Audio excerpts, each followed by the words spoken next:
Tino, babe. Hey, yo,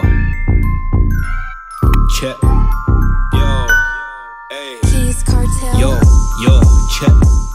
Hey guys, welcome back. Welcome back, guys. Welcome back, you beautiful people, to the third video on my channel today on car financing. So I did a little poll on Instagram and you guys told me that you want to know more about car financing. So I said, I bet, let's go. So that's what we're going to be talking about today. Car financing, what it is, and some of the different options of car financing, the pros and cons as well. So let's get it going. Can we also appreciate for a second the lighting? Like, I did something today. I don't know if I can do it again. I will see if I can do it again. I hope. So let's start with what is car financing.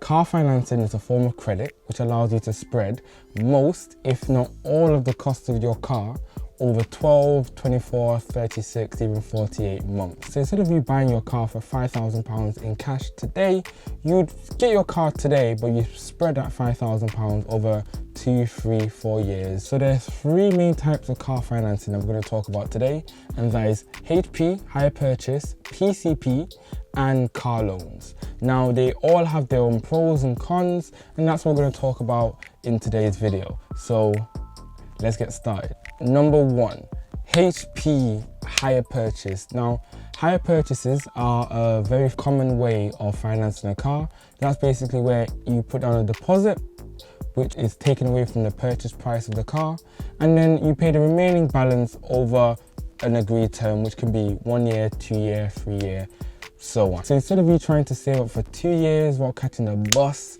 in the rain, while watching Uber lick your account clean and finishing a motive and watching all the girls you've been lotioning just hop into next man's car, you be that done. Somebody say amen, you be that done in Jesus' name, amen. Now, your deposit tends to be around 10% of the car value, but that of course depends on where you're getting your car financing from. But let's assume you wanted to buy this Polo, but you didn't have the 2,500 right now to put down and buy that car. So you thought, let me get it on a HP. You could, in essence, put down a deposit of £250, 10%, and then split the remaining balance over, let's say, 2 years, and that's going to roughly come out at around £111 per month. Meaning that at the end of your 2 years, you'd pay back a total of around £263 plus your £250 deposit, equaling roughly around £2,933. So you're going to be paying an extra £500 over those 2 years to have that car on finance. Now that leads me nicely onto my first point of car financing, which is the interest you're going to be charged, because all of these options do have interest, and of course the longer you keep the contract for, so if you have it for 3 years and 5 years instead of like 2 years, you're going to pay more interest over the full term of the contract. Of course, the amount of interest that you're going to be charged will be dependent on a number of things. For example, if you have bad credit, you'd have higher interest rate than someone who doesn't. So those kind of things can draw certain people back and could mean that a hire purchase or car finance to begin with might not be the best option for all people. So on the topic of interest rate, you're going to see two separate rates, which is going to be the interest rate and then also something called the APR. Now, APR stands for the annual percentage rate, and it's normally expressed as a percentage. It's going to get a little bit technical, so all right. So what APR shows is the actual yearly cost of borrowed money over the full term of the loan. Now, it also includes any fees and transactions that need to be completed in order to get that loan. So it's a very all-encompassing interest rate or figure, but it doesn't take into account compounding interest, which is actually a really important thing the more or the longer term you do the calculation.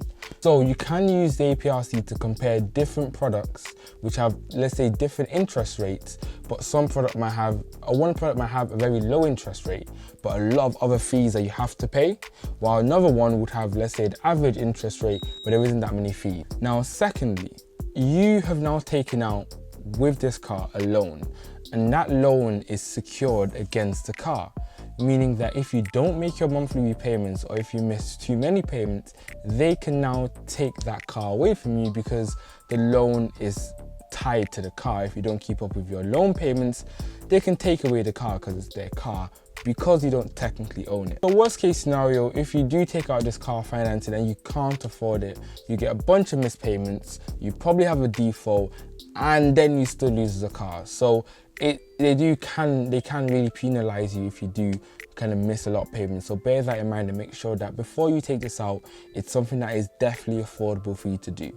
Another thing is that some dealerships or some people do include the servicing charges with the car, but not all people. So God forbid you get a car and then you have some terrible car problem and you have to pay for that on top of your monthly repayments.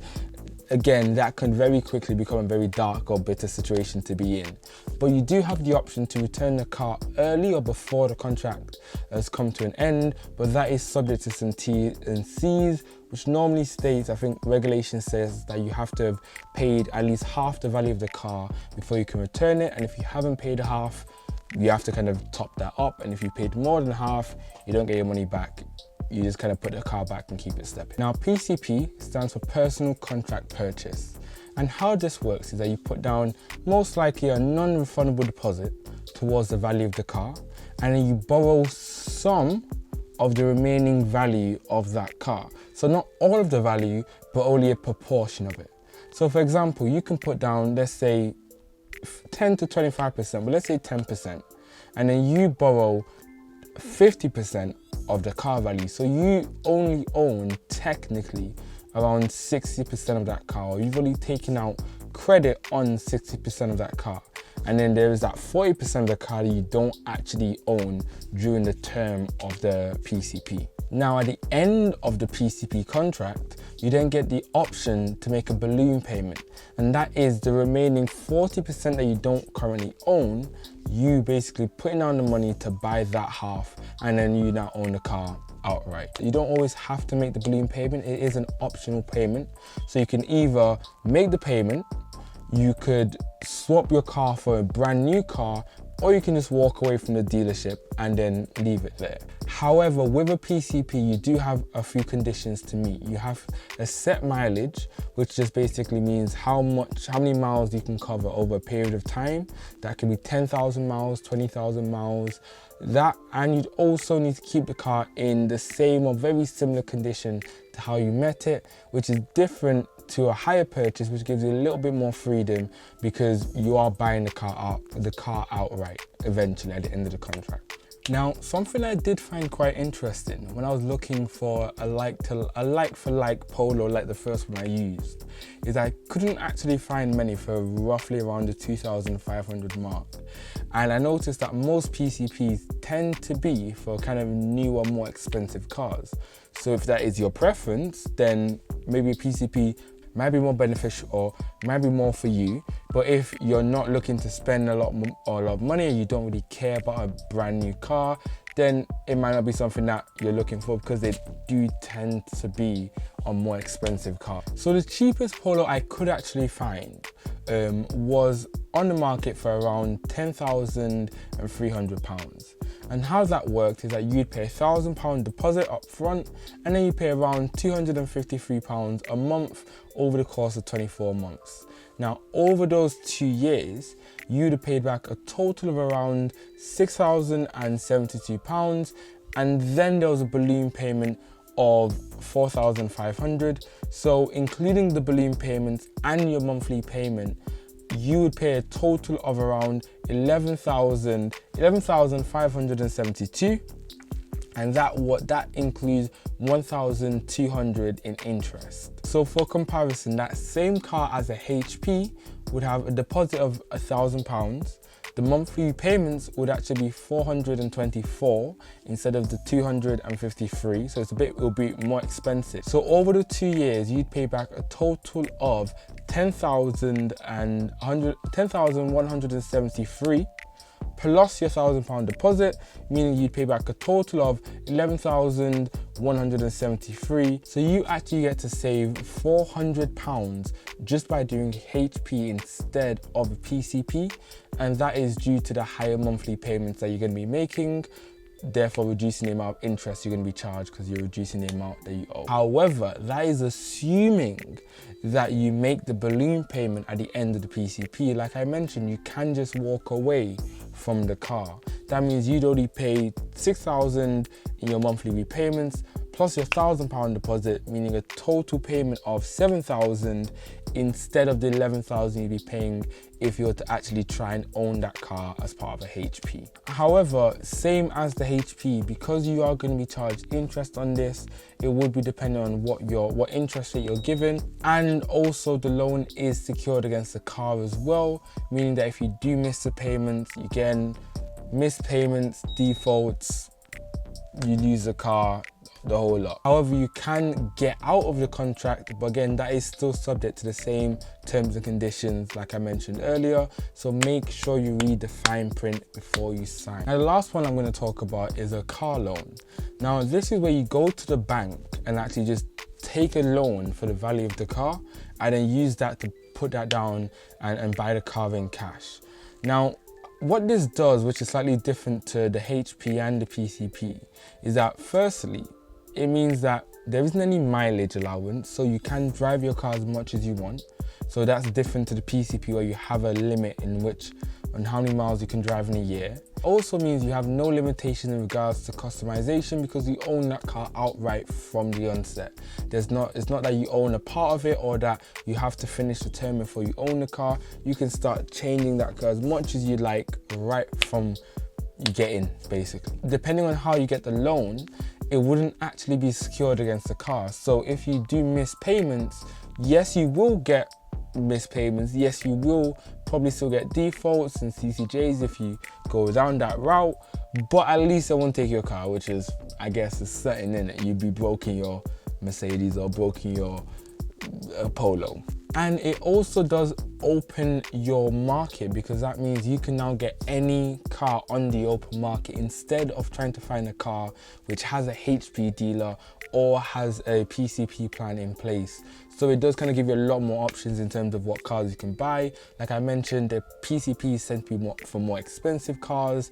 HPs aren't for all cars, so you can find a nice little £1,000 car, get a £1,000 loan, and you're good to go, no questions asked. However, you will still be charged interest on that loan unless you get something with 0% finance, which there are some that are out there. There are some credit cards which have 0% finance for a few months or a few years, and there's some bank loans which I think can have 0% finance as well. So guys, that's it. Those are the 3 types of car financing we were talking about today. That was a PCP, HP, and car loan. Now again, this isn't complete advice, this is just kind of generic information for you guys. Please still do your research, please still do your findings before you go out and sign on any dotted lines. I hope you enjoyed this video. I picked this topic because I did an Instagram poll, and this is something that you guys said you really wanted to hear about, so I did it. So I would really appreciate if you guys left any comments on any future videos or any just feedback on the video. I do appreciate it. I do try and read, I read the 4 comments I get anyway. Yeah, let me know how you like it and if this is beneficial for you. Otherwise, you guys have a good night or evening or morning, wherever you guys are. Bye guys.